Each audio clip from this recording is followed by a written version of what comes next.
पिया ना जियते रुको जा हो। अरे का भइल हो? अरे जेकरा घर में इतना बड़ सुपरस्टार ओकरा घरे हमनी के गावतानी जा, ई ठीक थोड़े बा। अब इहे देवरे भौजाई कुछ सुनावे लो। हाँ इहे लो सुनावे लो।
भइल बाड़े सुघर ललनवा हो,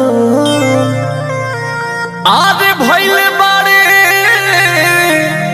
सुघर ललनवा हो, भइल बाड़े सुघर ललनवा हो, सोहरवा गवावा भौजी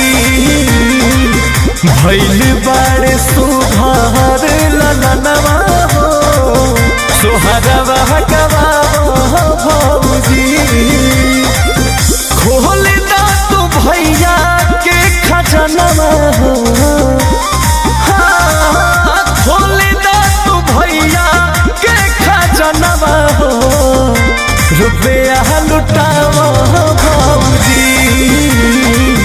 भइल बाड़े सुघर ललनवा हो, सोहरवा गवावा भौजी।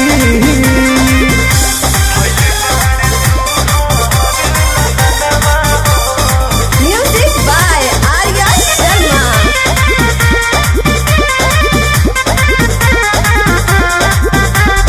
देवरू हो रहे गो शिव जी पास हो, टूटे नहीं देले बाबा मोर विश्वास हो।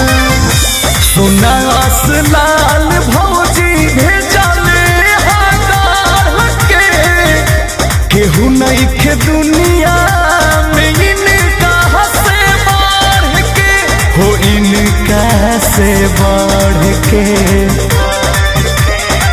शिव जी के दिहल बलकावा खेलत बाटे हो सबूरी।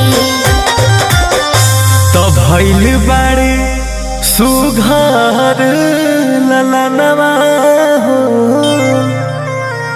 आरे भइल बाड़े सुघर ललनवा हो,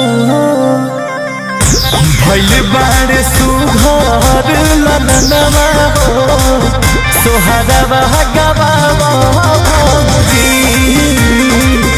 भइल बाड़े सुघर ललनवा हो, सोहरवा गवावा भौजी खोल दा तू भैया के खजनवा हो, हाँ खोल दा तू भैया के खजनवा हो, रुपया लुटावा भौजी भइल बाड़े सुघर ललनवा हो, सोहरवा गवावा भौजी।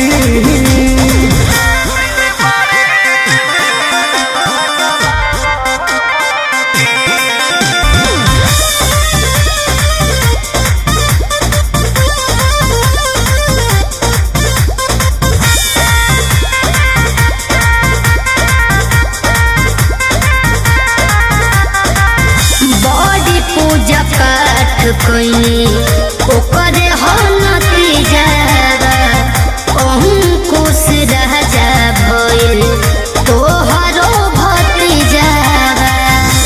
भूखले सुमारी बोस कैले खूबे जाम हो हमारो नितेश भैया बनी गईले बाप हो बनी गईले बाप हो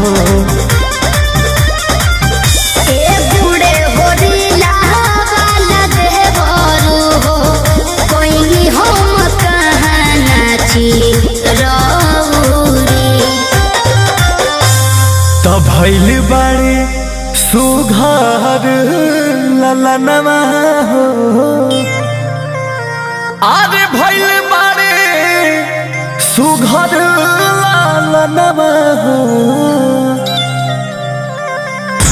भैल बाड़े सुघर ललनवा हो सोहरवा गवावा बाबूजी भैल बाड़े सुघर ललनवा हो सोहरवा गवावा बाबूजी खोली दा तू भैया के खजनवा हो